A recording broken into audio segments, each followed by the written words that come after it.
El gusto de saludar a Sergio Palazzo, titular de la bancaria, candidato a diputado nacional por la provincia de Buenos Aires, Frente de Todos. ¿Qué tal, Sergio? Lucas Molinari te saluda. Hola Lucas, ¿cómo andás? Un saludo a todos en el estudio y a tu audiencia. Gracias por la nota. Bueno, Sergio, ¿cómo estás evaluando la campaña? ¿Cuáles son las expectativas para esta gran elección del Frente de Todos? Bueno, es una campaña sin duda donde desde el Frente de Todos expresamos la unidad del espacio, lo cual es importante porque denota la voluntad de seguir gobernando los destinos de la Argentina después de esta elección y también en la próxima presidencial, en donde estamos haciendo propuestas. Yo he hablado respecto a la necesidad del debate de disminuir la carga horaria de los trabajadores para generar empleo como una de las alternativas más para generar empleo, no como la única. También estoy trabajando como para poder elevar algún proyecto vinculado a la creación de los comités mixtos de salud en todas las empresas. Creo que hay que, por un lado, generar empleo, y esta es una de las formas, la disminución horaria. Por otro, hay que cuidar la salud de los trabajadores después de la pandemia, y la creación de los comités mixtos es una salida. Hay provincias que ya lo tienen por ley, como Buenos Aires o Santa Fe, que funciona muy bien, y es una recomendación permanente también de la OIT. Así que bueno, de un lado propuestas, y del otro lado claramente lo que vemos son operaciones mediáticas, claro. Ninguna propuesta, y que se discute sobre el color de pelo de un candidato y si van a usar los fondos del gobierno de la ciudad para hacer campaña en la provincia, nada más. Respecto de reducir la jornada laboral, por un lado hay empresarios pymes como Leo Wilansky que dicen hay que avanzar en ese proyecto, contanos detalles, pero por otro lado la Unión Industrial ya dijo que no está de acuerdo, que si se reduce la jornada laboral hay que reducir el sueldo.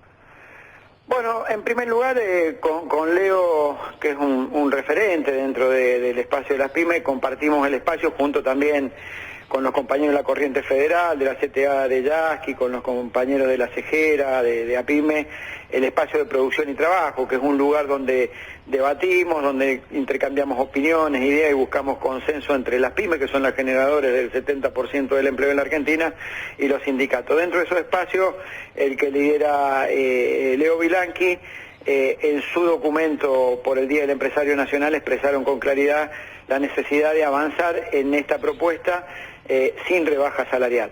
Está claro que quienes menos tienen en materia de poder económico, que son estos pequeños y medianos empresarios, en el caso de la agrupación de Leo son 500 por lo que me dijeron, aproximadamente en 20 provincias del país, tienen esta cuestión de ir con los trabajadores, ¿no? Y por otro lado vemos la posición de la Unión Industrial, que no solo plantea que tiene que haber rebaja de salario con esto, sino que a través de uno de sus empresarios top, que es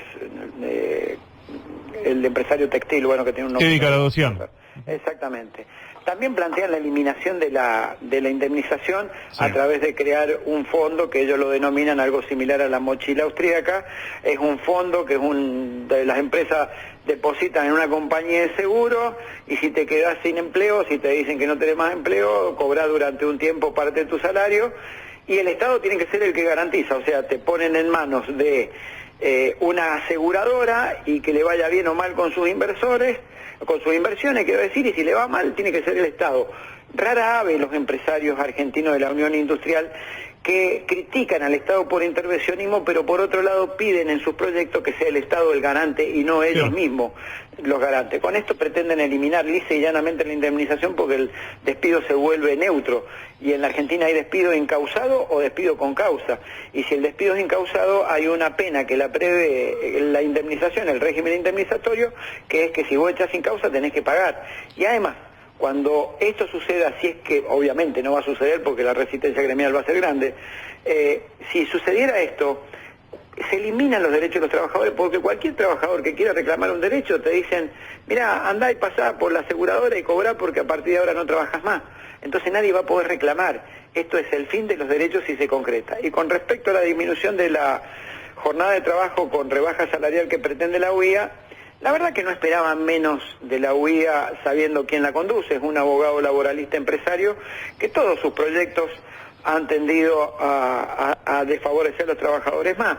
Tienen la mancha de haberse abstenido del convenio 190 de la OIT, sí, cuando todos los países del mundo votaron favorable a mejorar la situación que se da en los trabajadores. Pero digo, y adentrándonos en su propuesta de rebaja salarial si queremos menos horas de trabajo. Yo lo discuto a esto, porque con el avance tecnológico ha habido un impacto que ha mejorado la productividad del trabajador en función de en función de este avance tecnológico. Es decir, hemos mejorado la productividad, pero no ha tenido su correlato con el tema salarial ni con la generación de empleo. Quiere decir que fue a mejorar la tasa de rentabilidad de aquellos que se vieron beneficiados, empresarios que se vieron beneficiados por el aumento de productividad de un trabajador por el impacto tecnológico. Y además, si el tema fuera económico, durante el gobierno de Macri en 4 años se perdió un 24% del poder adquisitivo del salario. Quiere decir que ya está pago si fuera en términos económicos y ya lo tienen absorbido ese costo con esa rentabilidad que obtuvieron al pagar 24% menos de salario con relación a la inflación por 4 años, y también tienen absorbido el costo por la tasa de rentabilidad mayor que se les generó por el impacto tecnológico. Y además porque el mundo va hacia eso. Es decir, cuando uno mira los países de Europa, propios países de la región, solo 6 países de la región tienen la jornada de 48 horas. Argentina, Uruguay, Bolivia, Perú, Paraguay y creo que Colombia, me parece que es el otro, 6. Todos los demás tienen menos de 48 horas semanales. Así que me parece que es una de las propuestas que tiene que haber y debatirse para generar empleo. Tendrán que haber otras más.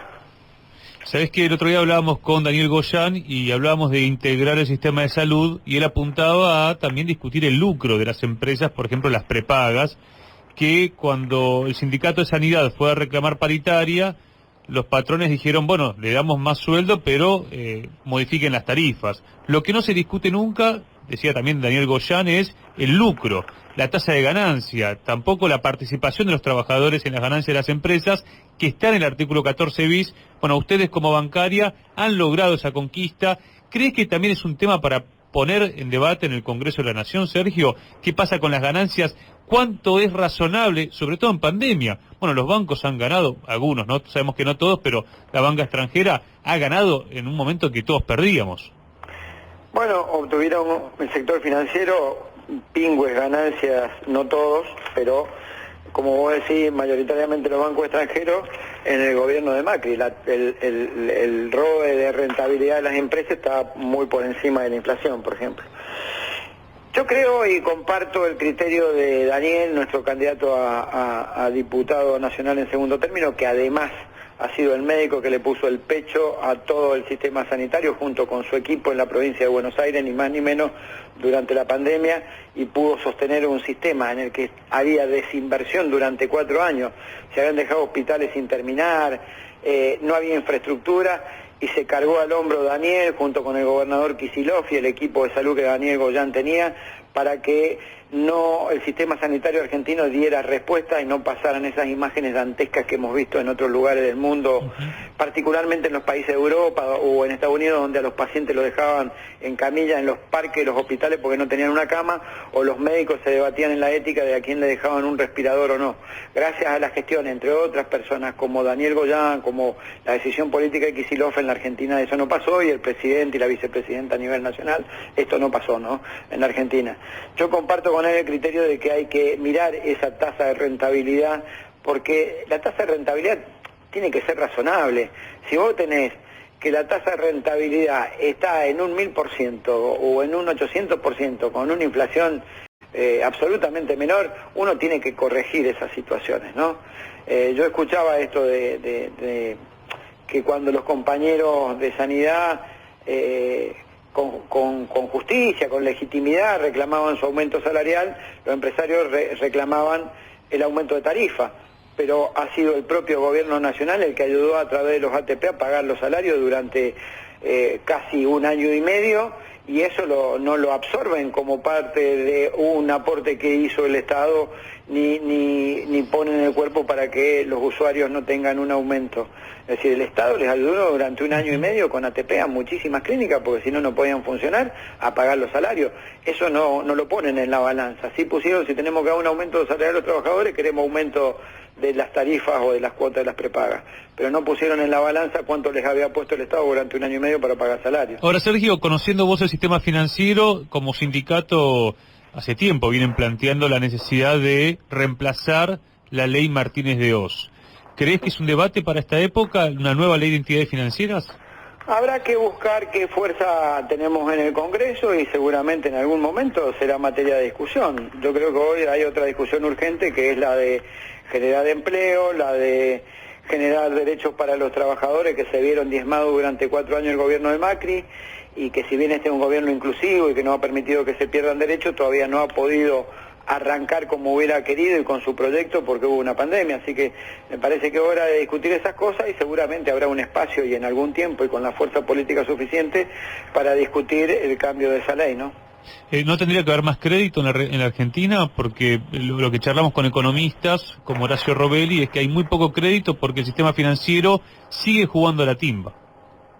Bueno, en parte es una cuestión multicausal, ¿no? Sí. En principio, claro está que es más fácil prestarle al Estado a través del ELIC o a través de títulos del Estado que prestarle a la sociedad productiva, porque le prestás a un solo cliente y tenés garantía de que te va a pagar porque es el Estado. No hay riesgo, digamos. O es el Banco Central, ¿no? Y tus costos de producción disminuyen porque tenés un solo cliente al que le prestás lo que debería prestarle a un montón de sectores productivos. Pero por otro lado también esto tiene que ver con que el Estado necesita financiamiento hoy por una pandemia, pero también porque tiene imposiciones externas. Primero de los inversores que, bueno, se pudo arreglar esa deuda privada y ahora con el Fondo Monetario Internacional. Por eso también es clave la negociación con el Fondo Monetario Internacional de extender los plazos lo más que se pueda, de bajar la tasa de interés y si puede haber quita, que haya quita, y también una admisión del fondo que tuvo en su política y en su decisión de otorgarle un crédito impagable a la Argentina, un componente político que era ayudar al gobierno de Mauricio Macri. Con la admisión de eso creo que se puede discutir los plazos. Cuando vos discutís los plazos liberás u oxigenás a las arcas del Estado y no requiere de la emisión de títulos que lo terminan colocando los bancos con una tasa de rentabilidad sin generar crédito a la producción y liberás esos fondos para que haya crédito a la producción. Bien, la última te hago respecto a la CGT, se viene la renovación, ¿cómo ves este proceso? ¿La Corriente Federal va a ser parte de la nueva conducción? ¿Pensás que se va a poder integrar a todos los sectores?